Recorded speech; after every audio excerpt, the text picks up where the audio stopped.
আসসালামু আলাইকুম। আজকে সকালটা শুরু করলাম ব্যাকয়ার্ড দেখিয়ে আপনাদের। কারণ আজকে প্রায় 10-15 দিন পরে এত সুন্দর রৌদ্র উঠেছে। তো সকালটা এত সুন্দর যে বলে বোঝানোর মতো না। তো এক কাপ চা নিয়ে বসেছি, সকাল শুরু করতেছি আলহামদুলিল্লাহ। আর এই যে এখানে আমাদের এয়ার বাবু, কি খবর তোমার? তুমি খাওয়া করেছো?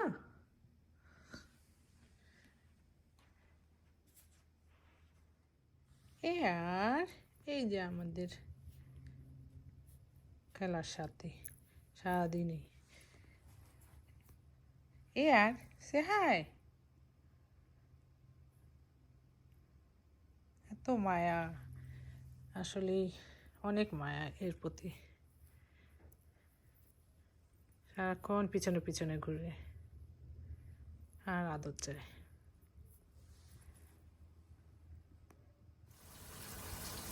হ্যালো ভিউয়ার্স, আজকে আমি আপনাদের পাঙ্গাস মাছ রান্না করা রেসিপি শেয়ার করব। তো এর জন্য আমি পাঙ্গাস মাছ নিয়ে নিয়েছি, সেটা লবণ আর হলুদ দিয়ে মেখে নিয়েছি।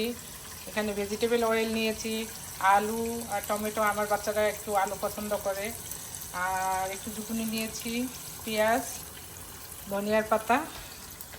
আর এইদিকে আবার মাছ ভাজার জন্য আমি বসিয়ে দিয়েছি, কড়াইটা গরম করে হলুদ আর লবণ দিয়ে যে মাছটা মেখে রেখেছিলাম কিছু দিয়ে ভেজে নিচ্ছি। পাঙ্গাস মাছ একটু ভাজার প্রয়োজন এই জন্য যে আমরা আসলে টাটকাটা পাই না, আমরা দেশের বাইরে আছি, তো আমাদের টাটকা মাছ মানে সহজে পাই না। তো যেহেতু এটা ফ্রোজেন, তো মনে করলাম যে একটু হালকা ভেজে নিলে ওই যে একটা আস্তেতে গন্ধ থাকে পাঙ্গাস মাছে, সেটা চলে যায় অনেকখানি। তো অনেকেই আপনারা বলবেন যে পাঙ্গাস মাছ কে পছন্দ করি, মানে অত ভালো মাছ না, কিন্তু আমাদের ফ্যামিলিতে মোটামুটি আমরা সবাই পছন্দ করি। বিশেষ করে আমার ছোট মেয়ে সাফিয়া, ওর এত পছন্দ এই মাছটা, সে অনেক পছন্দ করে। আর আমরা মোটামুটি সবাই পছন্দ করি, এতে কিছু দোষের নাই, কারণ যার যেটা ভালো লাগে সেটাই। তো ইনশাল্লাহ আমি আজকে রান্না করব আলহামদুলিল্লাহ। তো আপনারা দেখতে থাকুন, তো আশা করি ভালো লাগবে ভিডিওটা। আমি সব কিছু আপনাদের সাথে তুলে ধরবো। তো মাছটা আমি হালকার উপরে ভাজবো, বেশি একটা ভাজবো না, জাস্ট একটু এই পিঠটা হয়ে গেলে তো আমি উল্টিয়ে নিয়ে পরে আবার বাকিগুলো দিয়ে দেবো। এই তো এইরকমই ভাজবেন, বেশি খুব একটা ভাজারও প্রয়োজন নেই, জাস্ট খেলে আমরা একটা যে ফ্রোজেনের স্মেল থাকে সেটা যেন চলে যায়। তো আমার মনে হয় এইভাবে যেভাবে আমি রান্না করতেছি, আপনারা যদি এইভাবে রান্না করেন ইনশাল্লাহ আপনাদের সেই খারাপ লাগাটা থাকবে না, যে পাঙ্গাস মাছ খেতে খারাপ লাগছে বা ভালো লাগছে না, সেটা ইনশাল্লাহ থাকবে না। তো একবার হলেও ট্রাই করে দেখবেন। ঠিক আছে, মাছটা আমি হালকা করে ভেজে নিয়েছি, আপনারা দেখতে পাচ্ছেন। এখন এই পর্যায়ে আমি কড়াইতে পেঁয়াজ কাঁচা পেঁয়াজগুলো কেটে রেখেছিলাম সেটা দিয়ে দিচ্ছি।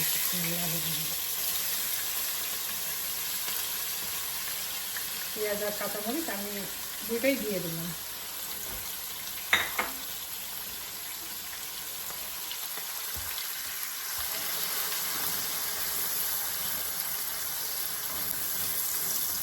আমি কিন্তু এখানে আর তেল ইউজ করিনি, কারণ মাছ ভাজার যে তেলটা ছিল সেটাই আমাদের জন্য এনাফ।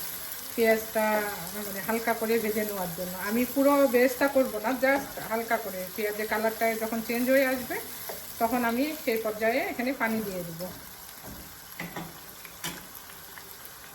এখন আমার পেঁয়াজটা দেখেন অলমোস্ট হয়ে এসেছে। তো এই পর্যায়ে আমি একটু পানি ইউজ করব।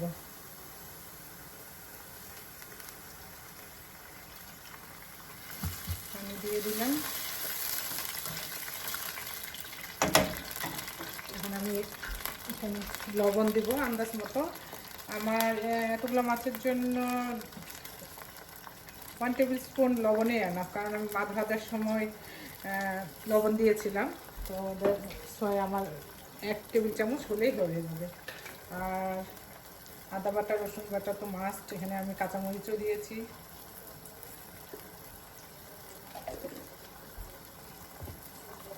তারপর এখানে আমি 1/2 চামচ হলুদের গুঁড়া দিব,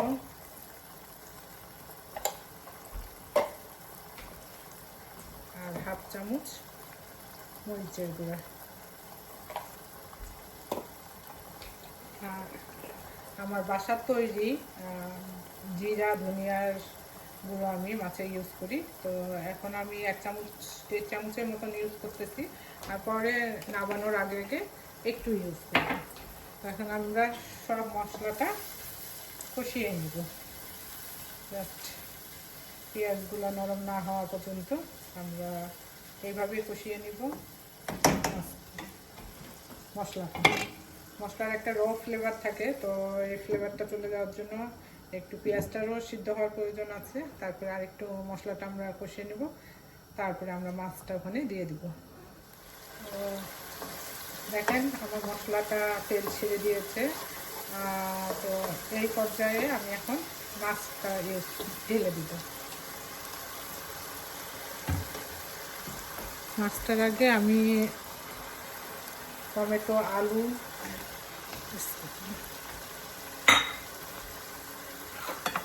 অ্যান্ড জুকুনি, আপনারা বেগুনও ইউজ করতে পারেন, বেগুন দিয়েও অনেক ভালো লাগে খেতে। তো একটু হালকা নেড়ে চেড়ে তারপরে আমি মাছটা দিয়ে দিব।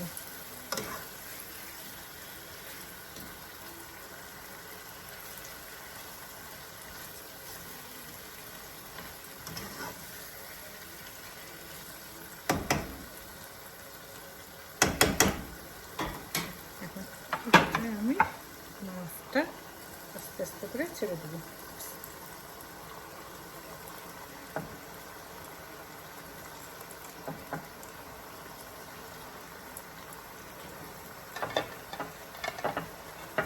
গরম মাছটা আমি হাত দিয়ে তুলতে পারতেছি না।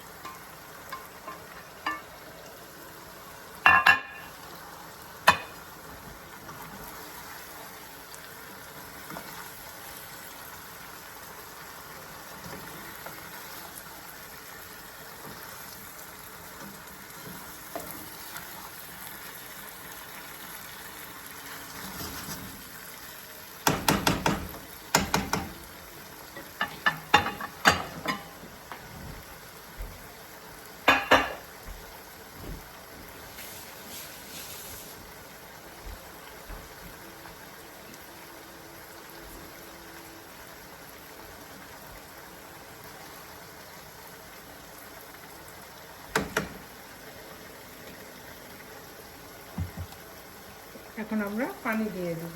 পানি উপরন্ত দিব এই জন্য যে মাছটা সিদ্ধ করা অনেক জরুরি। আর পাঙ্গাস মাছ যদি আপনারা ভালোভাবে সিদ্ধটা না করেন তাহলে মানে সেই টেস্টটা পাওয়া যায় না। কারণ হচ্ছে পাঙ্গাস মাছ এমনি তো মোটা, মানে অনেক তেল থাকে, অনেক থাকে। তো আস্তে আস্তে সিদ্ধ হলে মাছটার ভিতরেও সব কিছু চলে যায় আর খেতেও ভালো লাগে। তো আমি উপরন্ত পানি দিয়ে দিলাম, বাট এতটা পানি আমি রাখবো না। আস্তে আস্তে যখন কমে যাবে তখন আমার মাছটা অলমোস্ট হয়ে যাবে। তো এই পর্যায়ে আমি কেটে রাখা ধনিয়ার পাতাগুলোও দিয়ে দিলাম।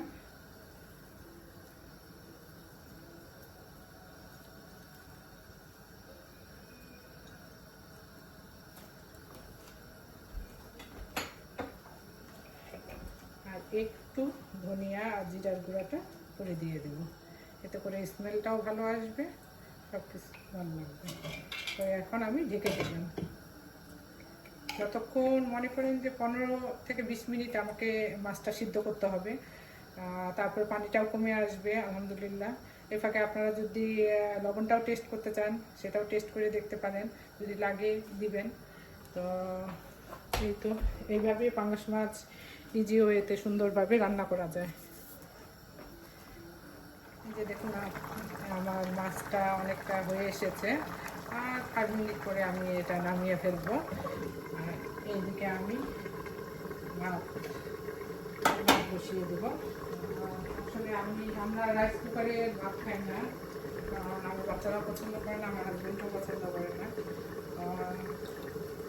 আমি সাধারণত চুলাতেই রান্না করি, সবসময় চেষ্টা করি। ভাতটা দিয়ে দিলাম, এটাও এদিকে হতে থাক, মাছটাও হোক।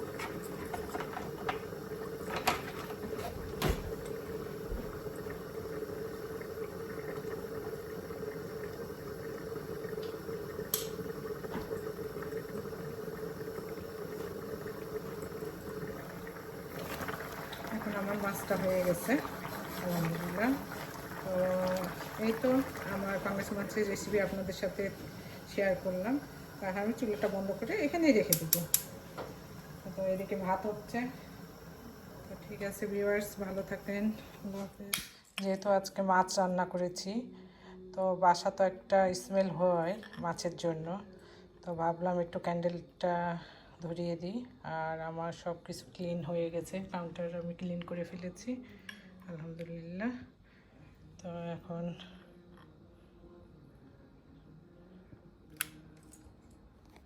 ক্যান্ডেলটা ধরিয়ে দিলাম।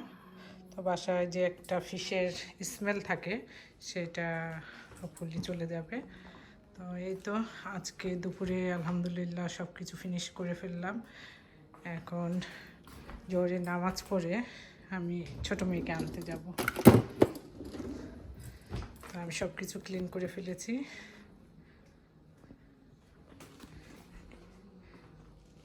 তো ভিউয়ার্স, আবার কথা হবে। আল্লাহ হাফেজ।